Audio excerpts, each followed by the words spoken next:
Salut tout le monde, je m'appelle Sacha et j'ai 17 ans. J'étais tellement dépendant d'une fille que j'ai fini par voler pour elle. Chaque chose en son temps. Il y a 6 mois, j'ai rencontré une fille du nom d'Elisabeth sur Instagram. Bon, au début, je n'ai vu que son profil, mais je la trouvais superbe sur ses photos. Elle avait 17 ans aussi et elle n'habitait qu'à quelques pas de chez moi. J'aimais bien ce genre de coïncidence. Je lui ai parlé pendant une semaine et j'ai réalisé qu'on avait beaucoup de points communs. Par exemple, on trouvait tous les deux que j'étais un mec en or, et surtout un bon ami. Bref, elle m'avait complètement friendzoné. C'était dommage, mais je trouve qu'il est important de se battre pour une fille, alors j'ai continué à lui parler, en espérant obtenir plus d'elle. Je lui écrivais souvent, mais elle ignorait la plupart de mes messages. Elisabeth ne voulait pas me dire ce qui était arrivé à ses parents, mais elle vivait avec sa grand-mère. Au vu de ses stories, elle n'avait jamais eu beaucoup d'argent, et c'était de pire en pire. Sa grand-mère a même commencé à avoir des problèmes cardiaques, et la majeure partie de leur argent passait dans les médicaments. Lisa ne pouvait plus rien s'acheter, pas même de la nourriture. Ça ne me rendait pas heureux, mais ça m'a donné une idée pour aider à la fois Lisa, moi et même sa grand-mère. J'ai proposé à Lisa de sortir avec moi contre de l'argent, 20 € par rendez-vous. Je sais ce que tu te dis, que ça paraît malsain, mais j'en avais marre de ne pas la voir en vrai. Elle a hésité, mais quand j'ai bien expliqué que je ne m'attendais pas à ce qu'elle développe des sentiments, même si je l'espérais, elle a accepté. On a donc commencé à sortir ensemble. Et je t'assure qu'elle était encore plus belle en vrai que sur ses photos Instagram. J'étais vraiment heureux de la rencontrer enfin. Mais nos sorties étaient un peu bizarres. Elisabeth avait l'impression d'être au travail. Je l'emmenais au cinéma, dans des cafés, je lui offrais des petits cadeaux, mais ça ne servait à rien. Et ça m'embêtait. Je n'allais bientôt plus avoir d'argent. Après une semaine, il n'y avait toujours pas de résultat. Et puis un jour, alors que je regardais un film avec mes parents, j'ai eu une autre idée. Dans le film, un homme un peu chétif comme moi se battait avec un autre, qui avait insulté sa copine et la séduisait grâce à cela. Et toute cette situation avait été mise en scène par le premier. J'ai décidé de faire quelque chose du même style. Un soir, alors que je raccompagnais Elisabeth chez elle, le voyou, incarné par mon copain Jérôme, a commencé à nous harceler. Tout avait l'air super réaliste. Le harcèlement et la bagarre. Le plan a fonctionné. Quand Jérôme est parti par peur de mes coups, Elisabeth était très impressionnée et elle m'a fait un bisou sur la joue. Mais même si ça m'a fait vraiment plaisir, ça n'a pas changé grand-chose. J'ai arrêté de me préoccuper de mes cours et je passais mes journées à chercher des idées pour qu'Elisabeth tombe amoureuse de moi. J'ai même fini par demander des conseils à mon père. Je lui ai demandé comment il avait séduit ma mère. En fait, ils avaient vécu une situation un peu analogue, mais sans la question de l'argent. Pendant longtemps, ma mère n'avait aucune envie d'être avec lui. Mais selon ses dires, tout avait changé après un baiser magique. Alors qu'elle allait encore le repousser, il l'a embrassé sur les lèvres et tout a commencé à tourner. Et je me suis dit que j'avais trouvé ce qu'il me manquait. J'ai remercié mon père pour son conseil et je suis allé chez Elisabeth quelques heures plus tard. Je tiens à préciser qu'à ce moment, l'idée argent égale rendez-vous était fermement ancrée dans mon esprit. Alors, lors d'une de nos sorties, au lieu de le faire de manière inattendue ou romantique, je lui ai demandé combien elle voulait pour m'embrasser sur les lèvres. Et je suis étonné de ne pas avoir reçu de gifle pour cette question, mais visiblement, elle était habituée à ce que je paye pour tout, alors elle m'a donné son prix. 500 €.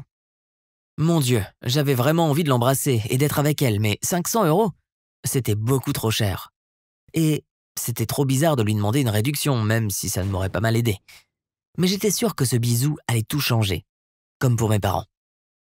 J'avais déjà des économies qui m'avaient servi à payer nos sorties, mais j'avais presque tout dépensé. Et je me suis souvenu des économies de mes parents. Ils gardaient presque tout leur argent dans un compte en banque, mais je savais qu'ils en conservaient un peu dans un tiroir de leur chambre, et qu'ils ne l'ouvraient pas souvent. J'ai décidé de voler cet argent par amour. À un moment où mes parents n'étaient pas chez moi, j'ai ouvert ce tiroir et j'ai vu qu'il y avait bien plus que ce dont j'avais besoin. Mais je n'ai pris que mes 500 €. J'ai fermé le tiroir, j'ai fait en sorte d'effacer toute trace de mon passage et j'ai couru chez Elisabeth. J'étais si excité par ce bisou que j'ai failli tomber en courant. Quand je l'ai vu, je lui ai donné l'argent et la vérité m'a rattrapé. J'avais déjà embrassé des filles avant, mais cette fois, j'allais me souvenir de ces 10 secondes pour le restant de mes jours. Malheureusement, tu te doutes bien que ce moment n'aura été magnifique que pour moi.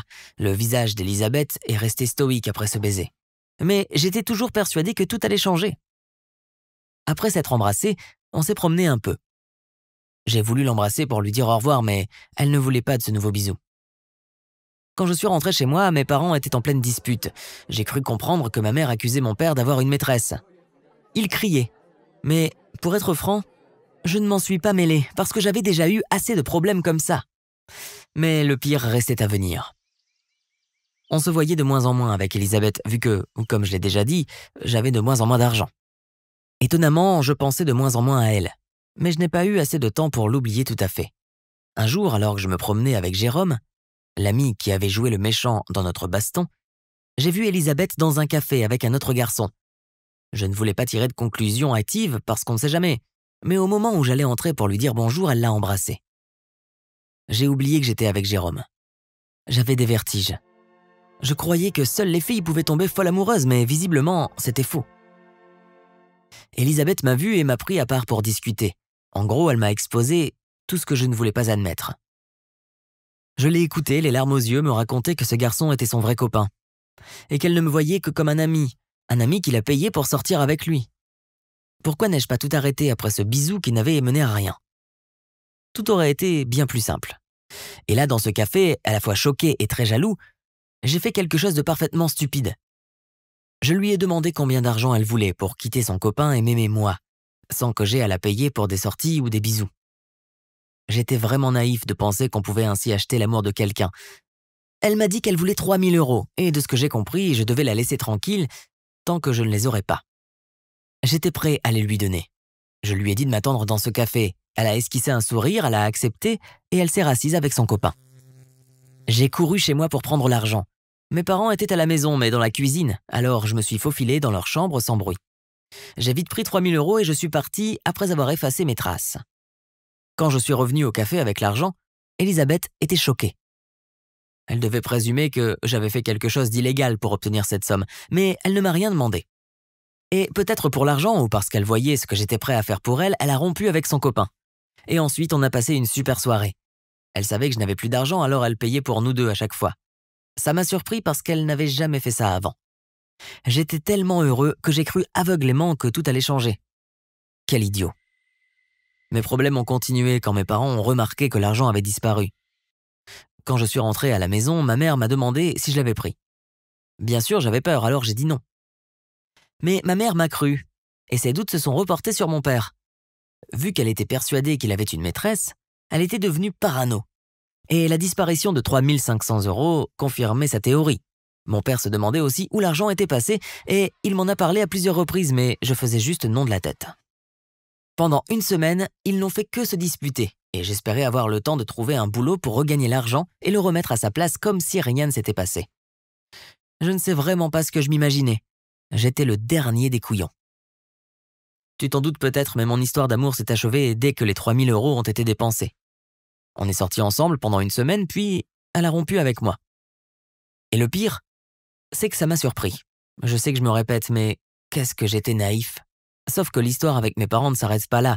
Vu qu'ils ne pouvaient pas expliquer la disparition de l'argent, ma mère a accusé mon père d'avoir une maîtresse, et ils ont entamé une procédure de divorce. Je me sentais super coupable et j'ai tout avoué. Mes parents étaient furieux d'avoir failli divorcer par ma faute, et que je leur ai volé cet argent. Ils ne m'ont pas jeté dehors, mais ils m'ont dit qu'ils ne m'aideraient plus financièrement. Et bien sûr, que j'allais devoir trouver un travail pour leur rembourser ce que j'avais pris. Voici mon histoire.